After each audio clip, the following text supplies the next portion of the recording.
성경은 분명히 말하기를 하나님의 법궤를 옮길 때는 레위 지파의 고핫 자손이 메고 옮기라고 했는데 왕이 된 다윗은 그것을 무시하고 수레에 끌고 옮기다가 그 수레가 뛰는 것을 걱정해서 굿사라는 사람이 그걸 잡았다가 현장에서 바로 죽는 이런 억울함이 일어납니다. 지도자 다윗이 성경을 잘못 이해하고 적용했기 때문에 일어난 실수입니다. 우리의 아내 바세바를 범했던 것은 분명한 범죄입니다. 남의 아내를 뺏고 범죄하고 아기를 갖게 하고 또 그뿐만 아니라 그로 말미암아 그 남편을 죽이게 하는 살인죄까지를 범합니다. 이를테면 그 충성스러운 남편을 전장터 맨 앞에 놓고 모든 이스라엘 백성 뒤로 물러나게 하면서 그가 맞아 죽도록 하는, 칼에 맞아 죽도록 하는, 활에 맞아 죽도록 하는 그런 고의적 살인을 범합니다. 그것이 결국 나단 선지자에게 엄청난 질책으로 이어지는 것을 우리가 봅니다. 그뿐만 아니라 다윗은 또 실수를 하죠. 내 군대가 얼마인지 군사가 얼마인지 인구 조사를 합니다. 하나님이 원치 아니했던 겁니다. 왜냐하면 내 백성이 얼마가 되는지, 내가 얼마만큼 군사력이 있는지 하나님을 의지하기보다가 사람을 의지하고 자기를 의지하고 힘을 의지하는 불신의 모습이었습니다. 그것 때문에 온 이스라엘의 온역이 3일 동안 내려져서 수많은 사람이 죽게 되는 그런 범죄를 저지릅니다. 이런 범죄도 불구하고 성경은 다윗이 위대한 인물로 기록을 합니다. 구약의 성경이 다 지나가고 신약 성경 마태복음 1장 1절에 이렇게 말합니다. 아브라함과 다윗의 자손 예수 그리스도의 족보다. 그리고 그 아브라함과 다윗의 자손으로 말미암아 예수 그리스도 메시아가 이 땅에 온단 말이에요. 그래서 신약 성경 여러 군데는 다윗의 자손 예수요 그렇게 기록을 합니다. 다윗은 훌륭한 인물이 됐습니다. 성경에 기록되는 훌륭한 인물, 위대한 인물, 그뿐만 아니라 예수 그리스도의 족보에 다윗의 후손이라고 말하는, 그래서 신앙적으로 역사적으로 다윗은 대단히 큰 인물로 평가를 받고 인정을 받게 되는 거예요. 이 엄발한 석 어디 있습니까? 범죄했고 살인을 했고 그 엄청난 잘못을 했는데도 불구하고 다윗이 그렇게 훌륭하게 세워진 이유가 뭐예요? 한마디로 말하면 그가 징계를 잘 받았기 때문입니다. 징계를 받는다. 오늘 제목이 성도가 징계를 받을 때 깜짝 놀랐죠? 하나님 앞에 징계를 받아? 하나님 앞에 징계를 받아? 불편합니다. 성경 제목도 이상하게 느껴집니다. 거부 반응이 일어날 수 있습니다. 그런데 여러분 성경은 우리에게 이렇게 말합니다. 히브리서 12장에 징계는 다 받는 것이거늘, 징계는 다 받는 것이거늘 너희에게 징계가 없으면 너희는 사생자요 친아들이 아니니라. 하나님의 사람들은 잘못하면 징계를 받는 것이 원칙입니다. 하나님이 징계를 하십니다. 만일 너희에게 징계가 없으면 사생자요 친아들이 아니다. 이런 얘기입니다. 내가 죄를 지었습니다. 내가 범죄를 했습니다. 근데 아무런 일이 일어나지 않아요. 뭐 문제될 게 하나도 없어요. 여전과 똑같아요. 마치 내가 동에 있어도 서 있는 것이 똑같아요. 아무런 문제 없어요. 그러면 뭐예요? 너희는 사생자다. 하나님이 버린 백성일 수 있는 거예요. 하나님의 사람들은 죄를 지으면 징계라고 하는 무시무시한 과정이 우리에게 있어야 정상입니다. 어떤 과정이든 그런 과정이 있어야 그게 정상이란 말이에요. 그리고 그 징계를 잘 받아야 됩니다. 다윗이 그 징계를 잘 받았어요. 그래서 다윗이 회복을 했습니다. 위대한 사람이 됐습니다. 이스라엘의 지도자일 뿐만 아니라 메시아의 통로가 됐고요. 다윗의 신앙이 모든 사람들에게 하나의 모델이 됐고요. 다윗이 하나님의 위대한 인물로 인정이 됐던 거예요. 뭐 때문이라고요? 징계를 잘 받아서 그런 거예요. 그래서 오늘 제목이 성도가 징계를 받을 때, 징계를 잘 받으면 다윗처럼 회복되기도 하고요. 징계를 아무렇게 받으면 버림받는 사람이 되는 거예요. 그래서 동일한 죄를 지고 동일한 삶을 살면서도 우리가 어떻게 징계를 받느냐, 이것이 중요합니다. 여러분, 오늘 읽은 본문 말씀 앞부분에는 앞장에서 다윗이 우리아의 아내를 범합니다. 그것하고 말씀드린 것처럼 결국 우리아를 죽게 만듭니다. 그래서 나단 선지자가 다윗을 찾아갔습니다. 이런저런 얘기를 했습니다. 결론은 그겁니다. 어찌하여 하나님 앞에 이런 죄를 범했습니까? 하나님이 아셨단 말이에요. 왕으로서 할 일이 아닌 걸 했단 말이에요. 이 엄청난 탄로가 났단 말이에요. 그러고 난 뒤에 그 다음에 여러분, 이런 범죄는 끝나면 되는데, 하나님과 나만 알고 당사자는 끝나면 되는데 이게 불행하게 연결이 되는 거예요. 다윗이 한 번 밧세바와 동침을 했는데 아기가 생겼어요. 그리고 그 아기를 낳는 거예요. 여러분, 한번 생각을 해보세요. 다윗이 말이에요, 사람이 범죄를 했는데 그것이 끝나면 되는데 아기가 생겼어요. 이 10개월 동안 다윗이 얼마나 마음의 고생을 했겠어요.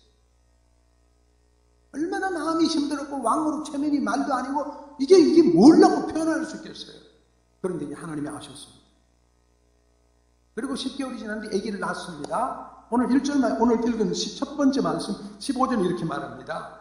다윗이 우리아의 아내가 다윗에게 낳은 아이를 여호와께서 치셨다, 심히 앓는다. 아기를 낳자마자 얘기도 아픈 거예요. 다윗이 엄청난 징계를 받는 거예요. 다윗 때문에 이 아이가 징계를 받고 애 엄마가 징계를 받고 다윗 때문에 온 주위가 징계를 받는 일이 일어나게 되는 거예요. 이 다윗이 이럴 때 어떻게 했느냐, 이게 중요합니다. 첫 번째, 다윗은 이 현상을 보고 하나님 앞에 나가 엎드렸습니다.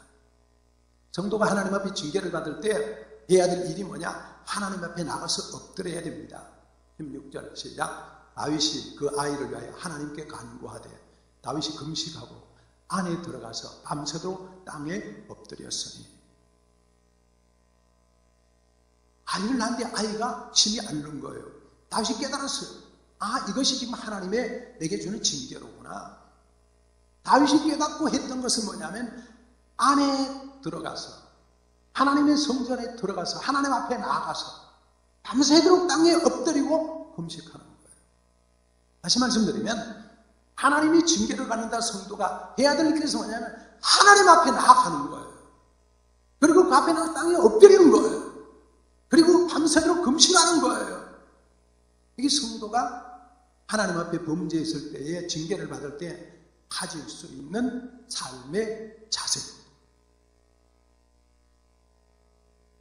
여러분, 우리가 하나님 앞에 잘못했어요. 하나님께 야단맞아 하나님 징계를 받아요. 제일 먼저 해야 될 게 뭐냐? 하나님 앞에 나아가는 거예요. 저 말씀 속에 다윗이 금식하고 안에 들어가서 문제가 있으면 그걸 갖고 하나님께 나아오는 것입니다. 그리고 땅에 엎드리는 겁니다. 근데 되게 사람들은 그러지 않잖아요. 도망가는 사람 많죠? 누가 도망갔어요? 아담과 하와가 범죄를 했습니다. 그리고 숲속에 숨었습니다. 숲속에 숨어서 하나님 보이지 않게 가리고 있었어요. 하나님 못 보게. 하나님 안 본다. 그걸 가리고 있었어요. 이게 말이 되는 거예요? 안 되는 거예요?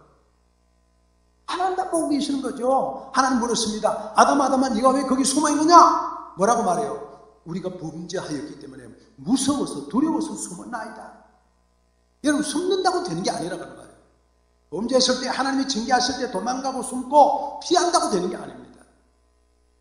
요나가 하나님의 말씀을 거절합니다. 그리고 하나님이 니네를 가는데 다시서 도망갑니다. 배를 탔습니다. 배 맨 밑에 가서 그리고 숨을 누웠습니다.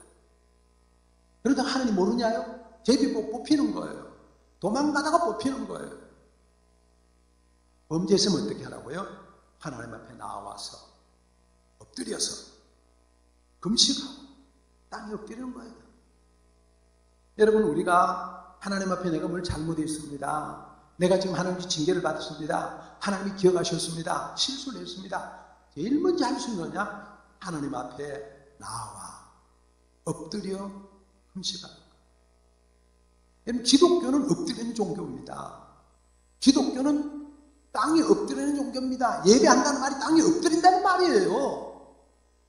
기독교는 금식하고 기도하는 거예요. 기독교는 기도하는 종교예요. 하나님 앞에 엎드려 도망가는 게 아니고요. 딴 데가 변명하는 게 아니고 다른 얘기하는 게 아니고 내가 하나님의 징계를 받는다. 제일 먼저 할 수 있는 일은 하나님 앞에 나오는 거예요. 그리고 맨 앞에 가서 무릎 꿇고 빌고 기도하는 거예요. 하나님이 그 모습을 귀하게 보는 거예요. 다윗의 마음속에 아기를 가졌다고 할 때 그 10개월이 다윗이 어땠을까요? 견딜 수 없는 불안, 초조, 체면, 위신 다 깎였어요. 그때 할 수 있는 건 딴 거 없습니다. 하나님 긍휼히 여겨주세요. 불쌍히 여겨주세요. 저를 한번 살려주세요. 저를 용서해 주세요. 그것밖에 없을 것 같아요. 아이가 지금 병들어 죽게 됐습니다. 하나님 좀 도와주세요. 도와주세요. 이것밖에 없어요. 하나님 앞에 나오면 삽니다. 여러분, 예수님과 관련되어 있는 범죄자 가운데 하나가 가룟 유다잖아요. 가룟 유다가 주님을 팔았습니다. 범죄했습니다. 그래서는 어떻게 해야 돼요? 주님 앞에 나와야 되는데 주님 앞에 도망을 갔습니다. 결국 사람들이 가서 해결하려고 노력을 합니다. 해결 안 됩니다. 결국 그러다 그 인생이 끝나버리고 말았습니다. 똑같은 시기에 똑같이 범죄한 사람이 베드로입니다. 주님을 모른다 그랬어요. 절대로 모른다. 저주하고 맹세히 모른다 그랬어요. 닭이 울었습니다. 슬피 울며 회개했습니다. 그리고 주님 앞에 나왔습니다. 주님이 그를 들어서 수제자로 삼으셨습니다. 문제가 있을 때 하나님 앞에 나오는 사람, 문제가 있을 때 땅에 엎드려 회개하는 사람, 문제가 있을 때 두 손 들고 도와달라고 용서해달라고 하는 사람, 그 사람은 주님이 쓰십니다. 다윗이 얼마나 하나님께 엎드렸느냐? 시편 6편 2절입니다. 시작. 여호와여, 내가 수척하여 싸우니 내게 은혜를 베푸소서. 여호와여, 내가 뼈가 떨리오니 나를 고치소서. 저랬을 거란 말이에요. 여러분, 10달 동안 먹는 게 먹는 거였겠습니까? 잠자는 게 잠자는 거겠습니까? 그러니까 내가 수척하여 싸우니 불안하고 초조하고 죄송스럽고 미안하고 견딜 수가 없는 거예요. 그래서 여호와여, 내가 수척하였으니 은혜를 베푸소서. 여호와여, 내 뼈가 떨립니다. 견딜 수가 없습니다. 나를 고쳐주세요. 도와주세요. 이게 그의 잘못을 비는 기도입니다. 사실 우리에게 필요한 게 이겁니다. 그죠? 하나님 앞에 나 무릎 꿇고 기도하고 주님 도와주세요. 내가 잘못했습니다. 딴 데 가서 얘기하는데 해결되는 게 아닙니다. 하나님 앞에 나서 무릎 꿇는 그런 모습으로. 시편 6편 6절이 이렇게 말합니다. 내가 탄시함으로 피곤하여 밤마다 눈물로 내 침상을 띄우며 내 혀로 적신하였다. 밤마다 울며 하나님 앞에 기도하는 그런 기도, 내 영혼의 잘못 때문에 내가 실수해서 내가 범죄해서 하나님 앞에 징계를 받았기 때문에 견딜 수 없습니다. 탄식합니다. 내 뼈가 지금 상합니다. 그렇게 하나님 앞에 회개하는 거예요. 그런 사람들 주님이 회복시켜주시고 그런 사람들을 붙잡아주시고 그런 사람들에게 새로운 기회를 주시는 거예요. 그래서 주님이 우리를 초청하잖아요. 이사야 7장 18절 오라 우리가 서로 변론하자 대화해보자 그 말입니다. 네 죄가 있느냐? 종같이 붉을지라도 대화해보자. 진홍같이 붉을지라도 대화해보자. 오라는 말. 함께 얘기하자는 말. 여러분, 어떤 문제 있더라도 어떤 어려움이 있더라도 어떤 징계를 받더라도 주님 앞에 나오는 사람만 있습니다. 여러분, 일이 막 꼬여요. 내가 지금 일이 안 돼요. 하나님께서 야단하시는 것 같아요. 하나님께서 내게 징계하는 것 같아요. 딴 데 가지 마시고 주님 앞에 나와서 무릎 꿇고 다윗처럼 하나님 앞에 회개하는 사람 주님이 다시 그를 써주십니다. 주님이 그를 붙잡아 주십니다. 주님이 그를 인도해 주십니다. 그래서 주님이 그에게 은혜를 베풀어 주시는 거예요. 그래서 당신 그 하나님 앞에 나왔습니다. 하나님의 도움을 구하러 나왔습니다. 뼈를 상하는 마음으로 나왔습니다. 그리고 하나님께 다 내려놓고 눈물로 통곡하면서 기도합니다. 그래서 찬송이 그럽니다. 너 예수께 조용히 나가 내 모든 짐 내려놓고 주 십자가 사랑을 믿어 죄사함을 너 받으라. 주 예수께 조용히 나가 내 마음을 쏟아놓으라. 늘 은밀히 보시는 주님 은혜를 베푸시리. 그렇습니다. 딴 데 갈 데 없습니다. 주님 앞에 나오면, 주님 앞에 나와서 회개하면, 주님 앞에 나와서 엎드리면 큰 은혜를 베푸시고 손을 잡아주세요. 그런 믿음의 패턴을 가지시기를 예수님의 이름으로 축복합니다. 그런데 다윗이 그렇게 기도를 하는데 7일 만에 아이가 죽었어요. 이런 비참한 일이 어디 있습니까? 얼마나 울고 얼마나 엎드리고 얼마나 기도했는데 7일 만에 죽었어요. 죽고 나니까 이 사람들이 어떻게 할 길이 없는 거예요. 왕에게 얘기할 수가 없는 거예요. 수근수근하는 거예요. 왕이 보니까 신하들이 수근수근해요. 무슨 일이 있냐? 아기가 어떻게 되냐? 죽었냐? 예, 죽었습니다. 그러고 나니까 다윗이 그 다음에 하는 일입니다. 땅에서 일어나 몸을 씻고. 자, 20절 시작. 다윗이 땅에서 일어나 몸을 씻고 기름을 바르고 의복을 갈아입고 여호와의 전에 들어가서 경배하고 왕궁으로 돌아 명령하여 음식을 그 앞에 차리게 하고 먹은지라. 여기서 가장 중요하게 볼 수 있는 말이 가운데 있는 여호와의 전에 들어가서 경배하고. 여러분, 아기가 죽었다는 말을 듣고 다윗이 했던 게 뭐냐면요, 일어나 몸을 씻습니다. 그리고 몸에 기름을 바르고 의복을 갈아입고 여호와의 전에 들어가서 경배하고. 뭘 했을 것 같아요? 제 생각에는 하나님과 토론했을 것 같아요. 그게 그렇게 하나님의 뜻이셨습니까? 그 깐난 아이가 무슨 죄가 있습니까? 내 잘못인데 내가 회개했지 않습니까? 그런데도 하나님이 그 아이를 걷어가셨습니다. 하나님의 뜻이었습니까? 그렇다고 하면 제가 그 뜻을 받겠습니다. 그것이 하나님의 뜻이었다고 하면, 하나님이 그렇게 하는 게 하나님의 방법이었다고 하면 내 뜻에 맞지 않지만 내가 그것을 수용하겠나이다. 아마 그런 과정이었을 것 같아요. 그러면서 그 자리에서 주여, 내 잘못 때문에 아기가 죽었네요. 그 아이를 긍휼히 여겨주세요. 그게 하나님의 뜻이라면 내가 수용하죠. 받아들이죠. 마음이 아프고 힘들지만 내가 다 받아들이겠나이다. 그게 아버지의 뜻이라면 내가 수용하겠나이다.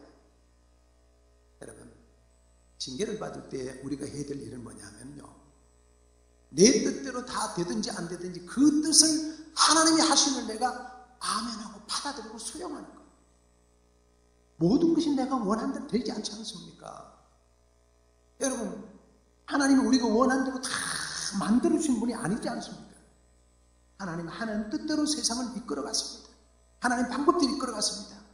설령 그것이 내게 맞지 않다 할지라도, 그것이 내가 도저히 수용이 안 된다 할지라도 다윗은 받아들입니다. 나를 억누르고 나를 내리면서 하나님 앞에 하나님의 뜻이라면 내가 아멘하겠나이다. 그 뜻을 내가 수용하겠나이다. 그런 마음으로 일어나서 하나님 앞에 경배하는 것. 여러분, 이런 과정이 징계를 받는 사람들에게 있어야 될 과정. 여러분, 너무 잘 아는 찬송 549장에 얽힌 얘기를 제가 한 번 더 하고 지나가겠습니다. 벤자민 슈몰크라는 분입니다.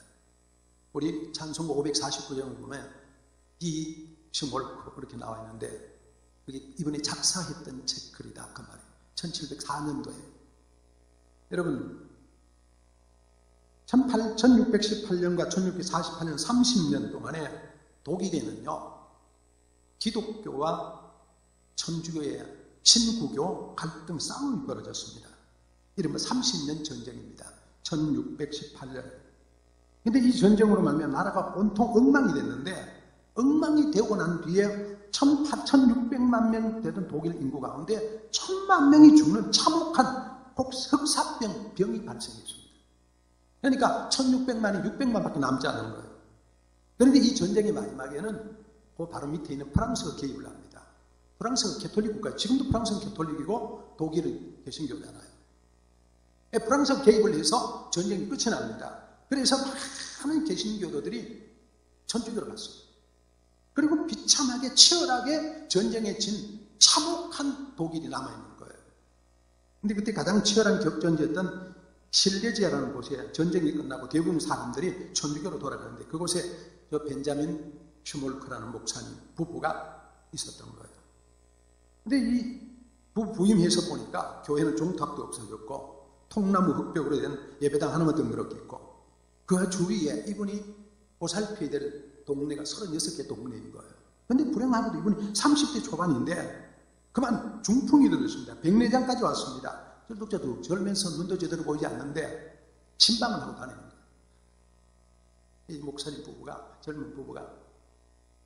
근데 어느 날은 1704년 32살 되는 날인데 어느 날처럼 다 침방을 하고 터덜 집에 오는데 와보니까 자기가 살고 있던 교회당이 불이 나버린 거예요. 사택도 불이 나버린 거예요. 이럴 수가 없어요. 불난거를 막 뒤지다 보니까 자기 두 아들이 끌어안고 불틈이 아닌 타죽을 부리고 만 거예요. 너무 낙심이 돼서 젊은 부부가 두 아들을 끌어안고 하나님 앞에 울고 울었습니다. 참 울고 그 다음에 드린 쩐 곡이 이 곡입니다. 그래서 백찬송가 549장 이거예요. 내 주여 뜻대로 행하시옵소서. 목마여 오늘 다 주께 드리니 이 세상 고락한 주인도 하시고 주인도 날 주관하셔서 날 주관하셔서 뜻대로 하소서. 내 주여 뜻대로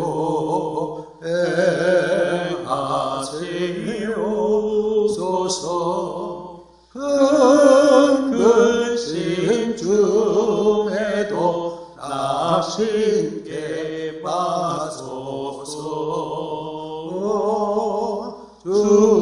주님도 때로는 울기도 하셨네.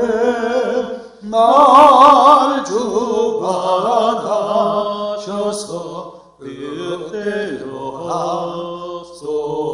3절 내 주여 뜻대로 행하시옵소서. 내 모든 일을 내 모든 일들을 주께 맡기고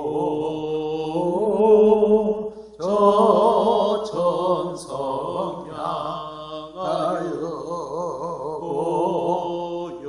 고요히 가리니 나 살든지 죽든지 뜻대로 하소서.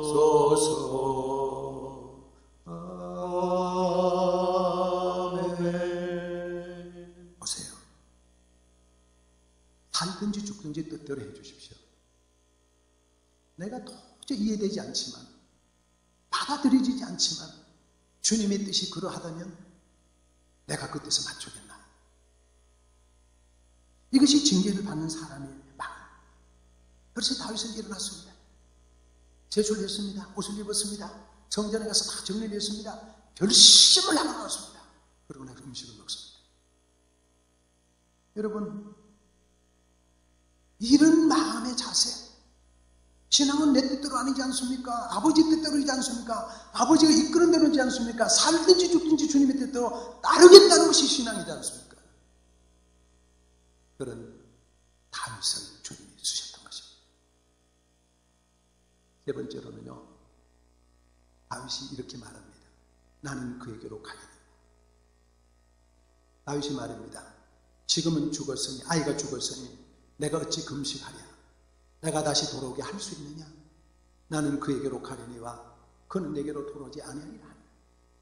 사람들이 깜짝 놀랐는데, 왕이시여, 아이가 살아있을 때는 먹지 않더니 아이가 죽고 난 뒤 음식을 잡수세요. 이해가 되지 않습니다. 그러니까 왕이 하는 말입니다. 지금은 아이가 죽었으니 내가 어찌 금식하겠냐? 혹시라도 내가 금식하면 하나님이 나를 긍휼히 여기셔서 그가 돌아올 것만 기다렸지만 이제 그 남은 것은 내가 그에게로 가는 것밖에 없다. 그를 내게로 오르게 할 수 없다. 내가 할 수 있는 길은 내가 그에게로 가는 길이다. 내가 할 수 있는 길은 가려고 준비하는 거다. 내가 할 수 있는 내 앞에 있는 길이다. 이 말은 다윗이 이런 말이에요. 내가 무엇을 해야 될지를 알았다. 하나님 앞에 징계를 받으면서 그 깨닫는 것은 내 뜻을 이해를 못하고 하나님 뜻을 이해를 하고 난 뒤에 보니까 내가 깨닫는 것이 있습니다. 아, 내가 이제 이렇게 사니까 정신을 차리고 보니까 한 일들이 생각이 났습니다. 정신을 차려보니 아이가 죽었습니다. 숨을 거두었습니다. 더 이상 내가 할 수 있는 일이 없습니다. 할 수 있는 것은 내가 할 일만 남았습니다. 내가 할 일을 내가 찾아서 나갑니다. 그게 다윗이 깨달은 거예요. 여러분, 기도하면 하나님이 우리에게 길을 열어주시고 준비해 주십니다. 다윗이 그 길을 찾았던 거예요. 내가 갈 수 있는 갈 길을 찾았던 거예요. 그래서 성경은 말합니다. 시험 당할 적에 또한 피한 길을 내사 너희로 능히 감당하시나. 우리가 어렵고 힘들지만 정신을 차리고 기도하면 하나님의 길을 준비해 주십니다. 피할 수 있는 길을 준비해 주십니다. 이길 수 있는 길을 준비해 주십니다. 살 수 있는 길을 준비해 주십니다. 그 하나님을 발견하고 그 길을 따라 나아가는 거예요. 그게 다윗이라는 거예요. 실패 안에는 반드시 성공의 길이 준비되어 있습니다. 우리에게 어려움 당하지만 하나님께서 우리에게 새로운 길들을 준비하고 계십니다. 여러분 지금 살아가고 있는 길이 힘듭니까? 아니면 성공하고 있습니까? 힘들고 실패하지만 그 안에 성공할 수 있는 길이 함께 있습니다. 여러분 잘되고 성공하니까 실패할 수 있는 길도 함께 있습니다. 하나님은 어떤 길이든지 간에 그 길을 통해서 새로운 길을 우리에게 준비하고 계십니다. 다윗이 그것을 보았습니다. 그리고 하나님 앞에 정신을 차렸습니다. 나아갈 길을 찾았습니다. 그런데 놀라운 것은요, 그러고 난 때는 그 다음에 일이 생긴 거예요. 우리가 읽지 않은 24절입니다. 다윗이 그의 아내 밧세바를 위로하고 아들이 죽었단 말이에요. 그가 아내가 됐는데 그를 위로했습니다. 어찌하겠느냐고 위로했습니다. 그리고 그에게다가 동침했더니 그가 아들을 낳으며 그 이름이 뭐라고요? 솔로몬이라는 아들을 하나님이 주신 거예요. 하나님이 새로운 길을 그에게 준비해 놓으시며 솔로몬을 준비하셨다 하나님인 거예요. 징계를 받는 다시 베드로 징계를 받고 하나님께 엎드리고 하나님의 뜻을 굴복하고 자기의 뜻을 찾아서 가니까 하나님이 준비했던 길은 솔로몬이라는 엄청난 아들을 준비해서 주신 것입니다. 이게 하나님의 뜻인 거예요. 그래서 다윗이 그 자리에서 자기 할 일을 발견하고 그 길로 걸어가는 사람. 아내를 위로합니다. 그에게 힘을 줍니다. 용기를 줍니다. 주위 사람들에게 자기 갈 길을 정확히 고지를 합니다. 그랬더니 하나님이 그 길을 열어주신 것입니다. 사랑하는 성도 여러분, 다윗만 훌륭한 사람이 아닙니다. 하나님 지금 이 시대에 다윗을 찾고 계십니다. 여러분에게서 다윗을 찾기를 원하고 저에게 다윗을 찾기를 원합니다. 우리에게 징계가 없고 우리가 어려움이 있다 할지라도 우리가 하나님 앞에 또 엎드리고 또 기도하면 하나님 우리에게 좋은 길을 제시해 주시는 것입니다. 우리는 지난 한 주간 하나님 앞에 무릎 꿇으면서 기도하면서 이 자리에 모신 성도들 함께 하나님 우리를 새롭게 해달라고, 우리를 사랑해달라고, 우리를 축복해달라고 기도를 했어요. 어려움이 있을 때마다, 힘들 때마다 주님 앞에 모이는 겁니다. 그리고 엎드려 기도하는 겁니다. 하나님 뜻을 발견하는 겁니다. 그리고 그 뜻 앞에 내가 겸손하게 엎드리는 겁니다. 내가 갈 길을 제시받는 겁니다. 하나님이 우리에게 길을 열어주신 것입니다. 성도가 징계를 받을 때 징계에서 원망하지 않아요. 다윗처럼 바르게 세워지면 하나님의 새 길을 열어주십니다. 자, 말씀을 정리합니다. 성경 보면 다윗은 분명히 실수한 사람입니다. 범죄한 사람입니다. 어쩌면 파렴치한 사람입니다. 그런데 성경은 이렇게 말합니다. 역대하 29장 2절 그의 조상 히스기야입니다. 히스기야가 그의 조상 다윗의 길로 걸으며 좌우로 치우치지 않는다. 다윗의 길, 성경이 축복하는 길입니다. 마태복음 1장 1절 아브라함과 다윗의 자손 예수 그리스도보다 다윗의 자손 예수 그리스도. 다윗은 분명히 인정받은 훌륭한 사람이 됐습니다. 이유가 뭐예요? 징계를 잘 거쳤기 때문입니다. 하나님께서 우리를 징계하실 때 우리가 해야 될 일은 뭐예요? 하나님 앞에 엎드려야 합니다. 문제 있으면 엎드리십시오. 어려운 문제 있으면 엎드리십시오. 사통팔달 길이 다 막혔습니다. 사방팔방. 그렇다면 하나님 앞에 나오십시오. 엎드려야 합니다. 그리고 기도해야 됩니다. 금식해야 됩니다. 하나님이 그의 길을 열어주십니다. 여러분 지금도 여전히 뭐가 안 됩니다. 왠지 남편 생활도 안 되고 사업도 안 되고 건강도 다 안 됩니다. 하나님 우리에게 가르쳐 주신 겁니다. 뭐하라고? 엎드리라. 제발 좀 하나님 앞에 나와서 엎드리라고 하시는 말씀입니다. 그 음성을 들을 수 있기를 축복합니다. 그리고 다윗이 하나님 뜻을 수용했습니다. 아들이 죽었습니다. 이해가 안 됩니다. 그런데 하나님께 나가 경배하면서 주여, 주님의 뜻이 그랬습니까? 하나 드리겠나이다. 아멘 하겠나이다. 내 뜻을 다 내려놓고 아버지의 뜻이라면 아멘 하겠습니다. 하나님의 뜻을 최고로 살겠습니다. 그리고 다 자기 그런 인물 다윗을 주님이 보신 것입니다. 어째 신앙이 내가 원하는 대로 다 되겠습니까? 어째 기도 우리 신앙이 우리 기도한 대로 다 되겠습니까? 하나님의 뜻을 수용할 수 있는 다윗 주님이 그를 못 있게 보셨습니다. 그리고 그는 자기 갈 길을 발견했습니다. 그리고 그 일에 삶을 드렸습니다. 그랬더니 그 다윗이 훌륭한 하나님의 사람이 되었습니다. 징계를 잘 받았던 결과입니다. 성도가 징계를 받을 때 하나님 지금도 우리에게서 다윗 같은 사람을 찾습니다. 여러분을 주시해 보고 있고 저를 주시해 보고 있습니다. 우리 교회를 주시해 보고 있습니다. 우리 모두가 다 그 하나님이 기다리시는 아름다운 주님의 백성 또 다른 다윗이 될 수 있기를 예수님의 이름으로 축복합니다. 기도합니다. 우리 함께 기도합니다. 하나님, 제가 하나님이 찾는 다윗이 되기를 원합니다. 징계를 잘 받는 다윗이 되기를 원합니다. 한 2분 동안 소리내 통성으로 기도하겠습니다. 하나님 우리 아버지 은혜와 사랑을 감사합니다. 다윗 분명히 범죄한 사람이요 실수한 사람이요 부끄러운 인물이지만 하나님은 그 다윗을 사랑하셨습니다. 다시 세우셨습니다. 다윗을 통해 위대한 일을 감당하게 하셨습니다. 다윗을 통해서 하나님의 역사를 이루게 하셨습니다. 하나님 아버지, 성도가 징계를 받을 때 우리에게 하나님이 징계하실 때가 수없이 많은데 일이 꼬입니다. 건강이 좋지 않습니다. 사업이 안 됩니다. 인간관계가 막힙니다. 무엇이 마음에 기쁨이 없습니다. 우리에게 감사가 없어졌습니다. 마음이 힘듭니다. 불편합니다. 자식이 말을 듣지 않습니다. 여러 가지로 꼬이고 문제되는 게 수없이 많을 때 하나님의 징계입니다. 하나님의 음성입니다. 소리를 듣고 주님 앞에 나오기를 원합니다. 엎드리기를 원합니다. 겸손해지기를 원합니다. 하나님 아버지 주님의 뜻에 겸손하게 엎드리고 아멘하고 그리고 주님의 뜻을 발견하고 바르게 살 수 있는 주님의 백성들이 되게 하옵소서. 살아계신 하나님, 성도가 징계를 받을 때에 하나님이 끊임없이 우리에게 높고 낮은 차원의 수준으로 우리에게 징계하시고 가르치십니다.